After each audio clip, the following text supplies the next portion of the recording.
اعوذ بالله من الشیطان الرجیم بسم الله الرحمن الرحیم.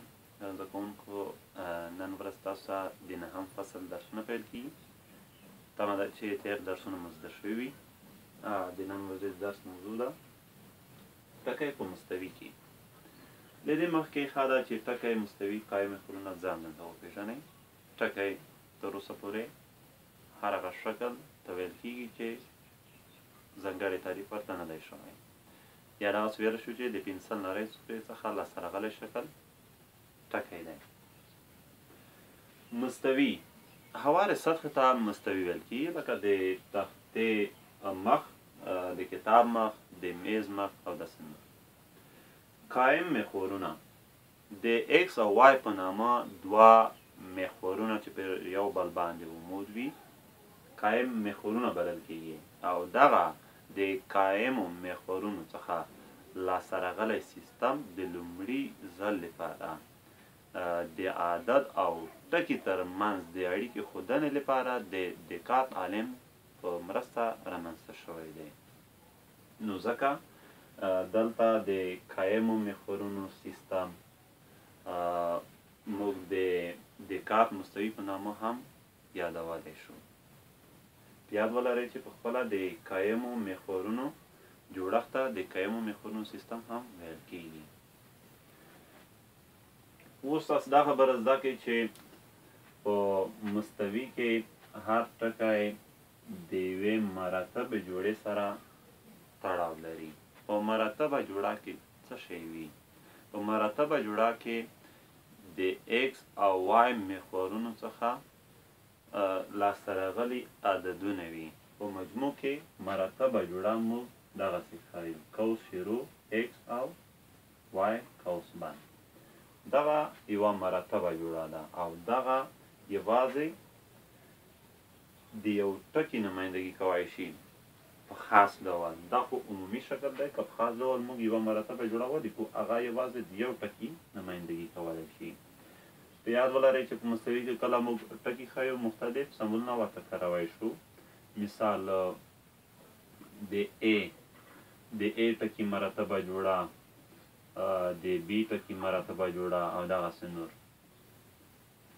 ښه، دې لپاره چې موږ په قایمو محورونو کې د ټکي انځورول او د ټکي په مرسته د مرتبې جوړې ښودل زده کړو. ښه ده چې موږ دلته قایم محورونه رسم کړو. په یاد ولرئ چې افقي محور ته د ایکس محور ویل کېږي. ښی څانګې مثبت اړخ دی او چپ څانګې منفي اړخ دی. دې محور ته چې په عمودي ډول رسم شوی دی دې ته د وای محور ویل کېږي. پورته اړخ یې مثبت دی، ښکته اړخ یې منفي دی. اوس که موږ ووایو چې د ا مرتبه جوړه په قایمو محورونو کې یا د دقت په مستوي کې وښیئ. زه لیکم چې 3 او 2. لومړی عدد د ایکس محور ښودل کېږي او دویم عدد د وای محور. څه ډول یې ښایو؟ دا چې دواړه مثبت دي نو داسې کوو. 3 مثبت دی، د ایکس په مثبت اړخ نه یې ښیو. 1 2 3. 2 مثبت دي، پورته خواته یې وای محور ښیو. 1 2. اوس څه کوو؟ د وای محور څخه د ایکس محور سره موازي خط رسم کوو تر څو مثبت 3 ته ورسېږو. دغسې او بیا د مثبت 3 څخه دغسې یو خط رسم کوو چې وای محور سره موازي وي تر څو د دې خط سره تقاطع وکړي. دغه د تقاطع ټکی په خپله د دې مرتبې جوړې اړوند ټکی دی چې موږ ته لاسته راغی. نو موږ دلته کولی شو وښیو چې دغه د 3 او 2 مرتبې جوړې اړوند ټکی دی. ښه، که موږ دغسې ووایو چې مثال -1 -2 -3 -4 -1 -2 -3 -4 -5